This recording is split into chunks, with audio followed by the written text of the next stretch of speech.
आज Doubtnut app download करें। Doubtnut पर अपने सभी गणित, रसायन विज्ञान, भौतिक विज्ञान और जीव विज्ञान के डाउट्स का करो सफाया।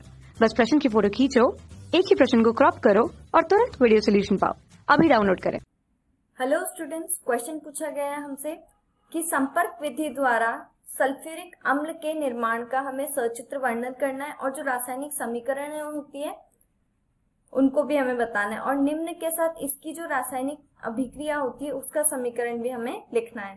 HCOOH के साथ कैसे होती है, PbNO3 का होल ट्वाइस, इसके साथ क्या होती है, और C2H5OH के साथ क्या होती है।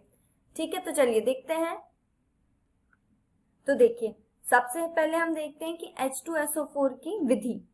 ठीक है, ये विधि जो होती है संपर्क विधि कहलाती है और इसमें देखो अलग अलग कक्ष होते हैं और इन हर एक कक्ष का अलग अलग काम होता है। जैसे कि पायराइट बर्नर होता है, धूल कक्ष होता है, धावन कक्ष होता है, शुष्कन कक्ष यानी कि सुखाने के लिए होता है, शुद्धिकरण कक्ष होता है, परीक्षण कक्ष होता है और अवशोषक कक्ष होता है। ठीक है, तो अब इन सब का अलग अलग काम होता है। तो हम स्टार्टिंग से देखते हैं। तो देखो, सबसे पहले क्या होता है, पायराइट बर्नर होता है। ठीक है, इस बर्नर में हम गंधक या फिर पायराइट, आयरन पायराइट को हम जला देते हैं। अब जलाकर जो हमें SO2 और एयर जो मिलती है, SO2 और वायु जो मिलती है, वो हम आगे जो धूल कक्ष होता है उसमें आगे पहुंचा देते हैं। ठीक है, जब धूल कक्ष में ये जो SO2 होती है और जो वायु होती है जब जाती है तो यहाँ पर क्या होता है, इसके साथ बहुत सारी अशुद्धियां भी होती है। ठीक है, अशुद्धियां जैसे कि इसमें वायु तो होती है, SO2 भी होती है, इसके अलावा इसमें आर्मीनियस ऑक्साइड और धूल के कण भी होते हैं। ठीक है, तो देखो यहाँ से जब हम इसमें भाप मतलब पहुंचाते हैं या फिर भाप का आगे प्रवाह करते हैं तो क्या होता है, इसके जो धूल के कण होते हैं वो भारी हो जाते हैं। ठीक है, और भारी होकर नीचे बैठ जाते हैं। ठीक है, अब जो धूल के कण और जो ये होते हैं वो तो नीचे बैठ जाते हैं और जो SO2 होती है वो आगे शीतलक कक्ष में जाती है।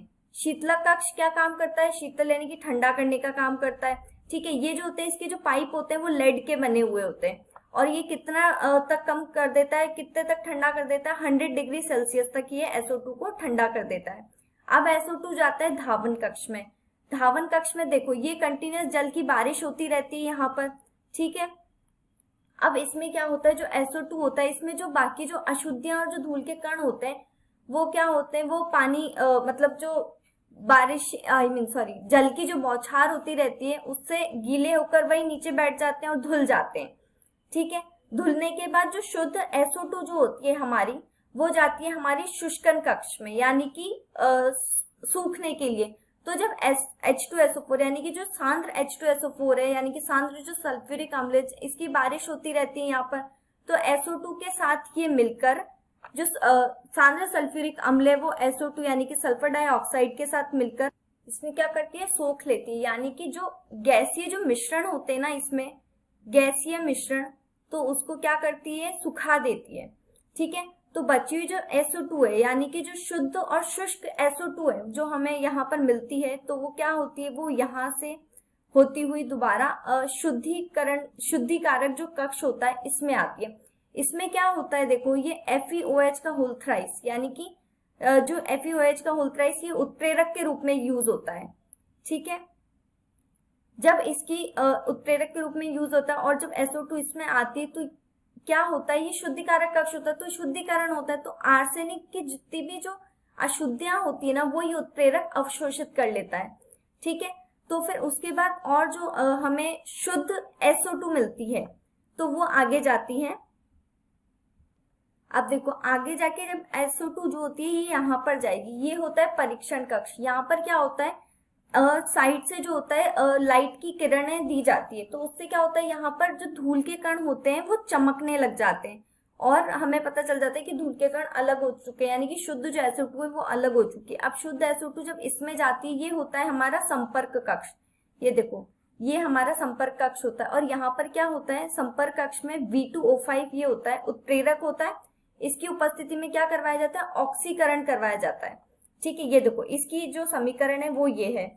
यहाँ पर क्या होता है, जो SO2 होता है वो उसका ऑक्सीकरण करवाया जाता है V2O5 की उपस्थिति में 450 डिग्री सेल्सियस पर, तो हमें मिलता है SO3 यानी कि सल्फर ट्राईऑक्साइड। और यहाँ पे कितनी कैलोरी रिलीज हो जाती है? 45,000 कैलोरी यहाँ पर रिलीज हो जाती है, ठीक है। और यहाँ पे मिलता है SO3 यानी कि सल्फर ट्राईऑक्साइड। तो जो SO3 हमें मिलेगा यहाँ से, यहाँ पर जो SO3 मिलता है, तो SO3 आगे जाता है ये अवशोषक कक्ष में। अब अवशोषक कक्ष में क्या होता है? यहाँ पर H2SO4 जो होता है, उससे H2SO4 के कारण जो SO3 है उसका क्या हो जाता है? अवशोषण हो जाता है। ये देखो यहाँ पे मैंने लिखा हुआ है SO3 का क्या हो जाता है? अवशोषण हो जाता है, और अवशोषण के कारण ओलियम मिलता है। देखो इसकी रिएक्शन देखते हैं यहाँ पर, एक सेकेंड पेन चेंज कर लूं। तो देखो यहाँ पर H2SO4 है, ठीक है। उसका जब SO3 के साथ जब अवशोषण हो गया तो देखो हमें यहाँ पर मिलेगा ओलियम। ओलियम होता है H2S2O7, ठीक है।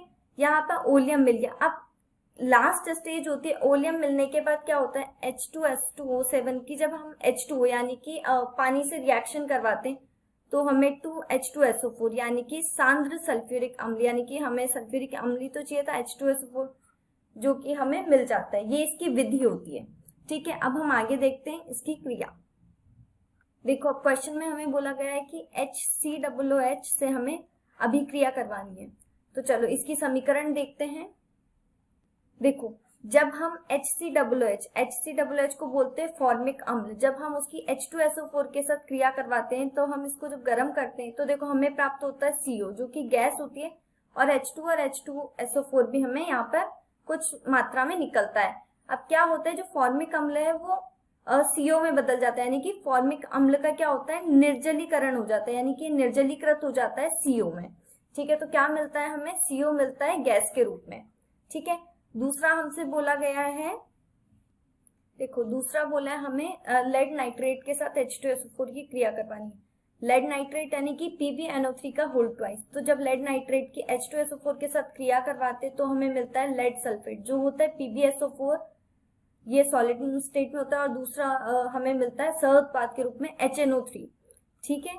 तो क्या मिलेगा? लेड नाइट्रेट से हमें मिलेगा लेड सल्फेट, ठीक है। अगला हमसे बोला गया है कि C2H5OH के साथ अभिक्रिया करवानी है हमें, C2H5OH के साथ अभिक्रिया करवानी है। तो देखते हैं।